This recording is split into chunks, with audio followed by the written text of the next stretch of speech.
In 2003, Dublin was one of the safest cities in the world, ranking 18th, well ahead of many other cities in Europe. In 2024, things have changed. Dublin now ranks among the top 10 most dangerous cities in Europe, according to a recent study. Coincident or not, migration to Ireland has also boomed in recent years. From 2003 to 2024, more than 1.6 million people immigrated to Ireland. Figures show that in the year up to April 2023, the number of immigrants to Ireland was more than 140,000, a 16-year high. In Dublin, immigrants now make up more than 20% of the population. Take a walk around Dublin, and it feels like a foreign land. Scarcely an indigenous person in sight or earshot. Many other major European cities, such as Paris, London, and Milan, have also become more dangerous in the past 20 years. Yet why is Poland unaffected by this concerning trend? Watch till the end to find out.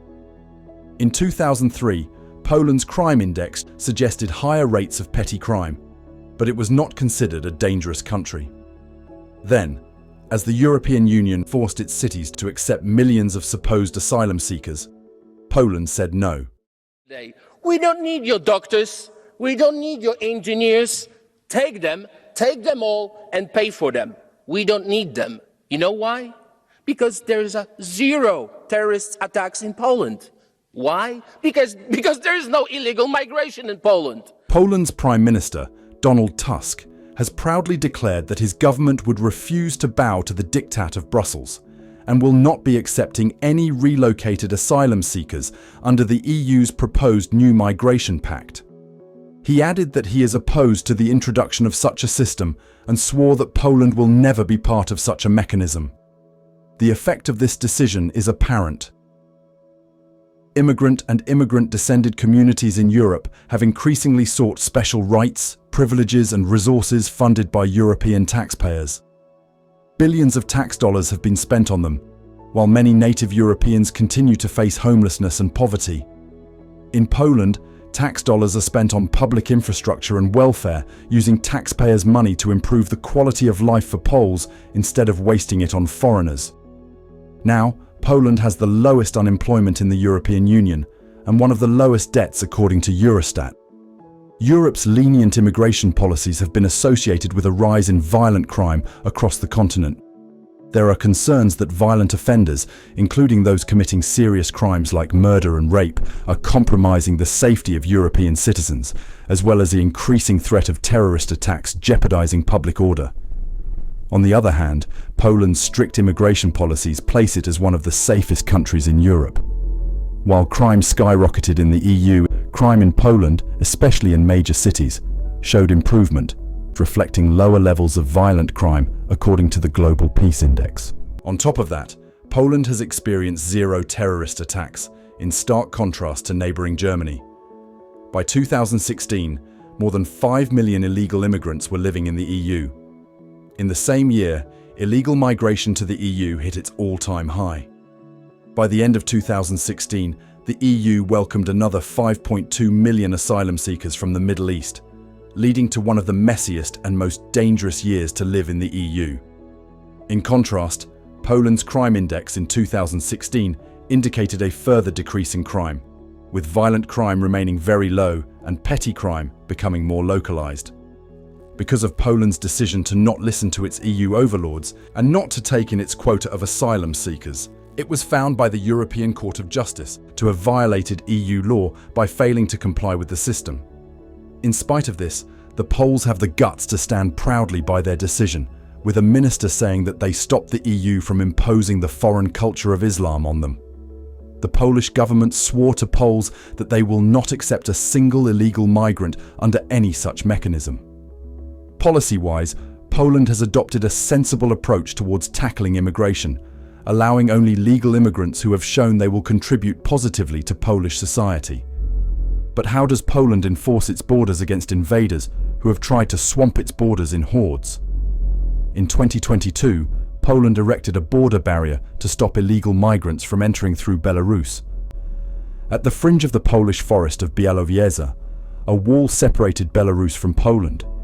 It was built to be a bulwark against the illegal influx of thousands of migrants. Yet they soon discovered that a wall alone is not enough.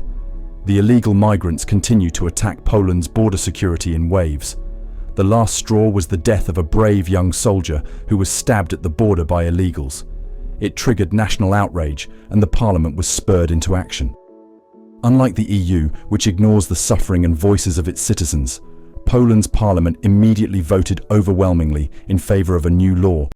And unfortunately, one of our soldiers was killed with a spear by one of illegals, and our parliament passed the law that we can use live bullets now. So if you want to come to Poland, you will be killed. 401 MPs voted for the new law. Only 17 voted against it. Poland offers a great example for the rest of the EU. Through democracy, citizens of all EU countries can elect a leader that stands up for them and represents their interest. European nations could emulate Poland's strict immigration policies that have shown success in handling migration. More than 5 million migrants entered the EU in 2023, and this figure will only increase. This situation is unsustainable, only barely sustained at the expense of the native taxpayers. There must be change. Thankfully, change is not as far away as expected. Despite the leftists' best efforts, the European people have seen the devastation mass migration causes, and the fight back has already begun. Across Europe, governments are shifting right.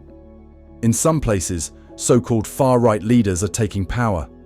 In others, more traditional centre-right parties are allying with the right-wing fringes once considered untouchable.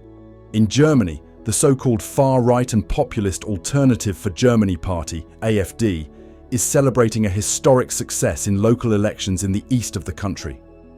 The party topped the polls in the state of Thuringia, with almost a third of the vote, 9 points ahead of the centre-right Christian Democratic Union, and completely destroying the leftists. It also came a close second to the Christian Democratic Union in Saxony. To quote mainstream news sources such as the BBC, the far-right AfD celebrates a troubling win in Germany. Despite everything the leftists tried, such as classifying the AfD as a suspected extremist party, there is no stopping the will of the German people. In France, President Emmanuel Macron suffered a heavy defeat in European elections, with Marine Le Pen's so-called far-right party sealing a definitive win that underlines her credentials as the frontrunner for France's 2027 presidential vote. Le Pen's party won around 32% of the votes, a 10-point increase on the last EU election in 2019 and some 17 points ahead of Macron's party, according to the first exit polls. Emmanuel Macron has also bowed to the increasing pressure and appointed right-leaning Michel Barnier as Prime Minister, following a legislative election that delivered a hung parliament divided into 3 blocks. This reflects the record gains France's right-wing party, National Rally, has been seeing recently, and also opened the door for the right to be more powerful than ever in France's political landscape. In Italy, the Italians elected Giorgia Meloni, who has pledged to stop the invasion of migrants from North Africa and the Middle East by strengthening cooperation with countries of origin and transit to manage migration more effectively. Under her leadership, Italy has forged agreements with Tunisia and Albania and has beefed up its efforts in patrolling its maritime border. Ci sia un problema di compatibilità tra la cultura islamica o certa interpretazione della cultura islamica e i diritti e i valori della nostra civiltà. Mainstream news outlets have labeled Meloni as far-right and fascist, with some even comparing her to Mussolini. Yet nearly 6 in 10 Italians have a favorable opinion of her, placing her as the 3rd most popular leader in the democratic world. Across Europe, countries are shifting to the right. Despite a biased mainstream media, the recent EU elections shows that the leftist grip on power is weaker than ever. The European people are waking up and acting to protect their interests. With countries like Poland being trailblazers, the rest of Europe is soon to follow. If you enjoyed the video, make sure to like and subscribe. We invite you to leave a comment below to tell us of your opinion on this matter.